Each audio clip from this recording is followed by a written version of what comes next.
ভিডিওটা পৌষ সংক্রান্তির। আর কথায় আছে পৌষ মাসে কিন্তু বাড়ির থেকে কাউকে তাড়াতে নেই, এমনকি একটা ঝ্যাঁটাও নাকি ফেলতে নেই। আর এটা ছিল সংক্রান্তির আগের দিনের ভিডিও। আর আমার গোপাল কিন্তু বেশ কয়েকদিন ধরে বেড়াতে গেছে, তাই গোপালকে আনতে যাচ্ছিলাম। ভিডিওটা বিকাল থেকে স্টার্ট করলো, কিন্তু একটু প্রবলেমের জন্য ভিডিওটা আমাকে মাঝখানে এন্ড করে দিয়েছিলাম, আর শেয়ার করা হয়নি। আজ ভাবলাম তোমাদের সঙ্গে সেই গল্পটাও শেয়ার করি, তার সঙ্গে যেটুকু ভিডিও ক্লিপ নিয়েছিলাম সেটুকু সম্পূর্ণ তোমাদের সঙ্গে শেয়ার করে দিই। এখন বাজে ঘড়িতে প্রায় 3টে মতো। আর কয়েকদিন কিন্তু বেশ কুয়াশা ছিল, তাই 3টের সময় বাড়ি থেকে রওনা দিল। চারিপাশটা কুয়াশা থাকার কারণে মনে হচ্ছে অন্ধকার অন্ধকার আর সন্ধে। আমি আর ছেলে সোজা চলে গেছিলাম হালিশহরে। কাঁচরাপাড়ার হালিশহর কিন্তু একটা স্টপেজ।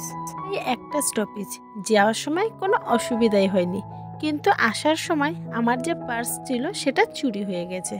এ কারণেই বলতে পারো আসার পর কিন্তু মনটা খারাপ হয়ে গেছিলো, আর আমি ব্লগটা শ্যুট করতে পারিনি। আর যখনই আমি বাইরে বেরোই না কেন ফোনটা কিন্তু হাতে করেই ক্যারি করি। আর আমার যে পার্সটা চুরি হয়েছিল, পার্সে কিন্তু সেরকম টাকা ছিল না, খুবই কম পরিমাণে টাকা ছিল, কিন্তু কিছু ডকুমেন্টস ছিল যেটা আমার হারিয়ে গেছে। এ কারণেই বলতে পারো আমার কিন্তু একটু মন খারাপ ছিল।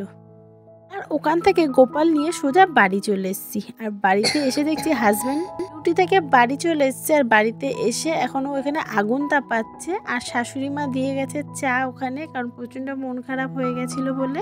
বরমশাই গেছিল ডিউটিতে, ও যদি বাড়িতে থাকতো তাহলে আমাদেরকে নিয়ে যেত, আর আমার পার্সটা চুরি হতো না।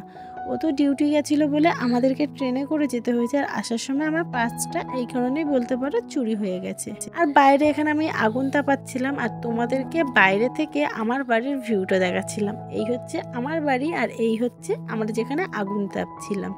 আর ভিডিওটা রয়েছে বলে আজ তাই তোমাদের সঙ্গে শেয়ার করতে পারলাম। কেমন লাগলো কমেন্টে কিন্তু অবশ্যই জানিও। আর আজ যখন ভিডিওটা তোমাদের সঙ্গে শেয়ার করছিলাম তাই কিন্তু কথাগুলো সব মনে পড়ে গেছে, নইলে কিন্তু পার্স হারানোর কথাটা আমি ভুলেই গেছিলাম। আর ব্লগটা আমি এখানেই এন্ড করে দিলাম। আবার দেখা হবে নতুন কোনো ব্লগের সঙ্গে। Bye bye.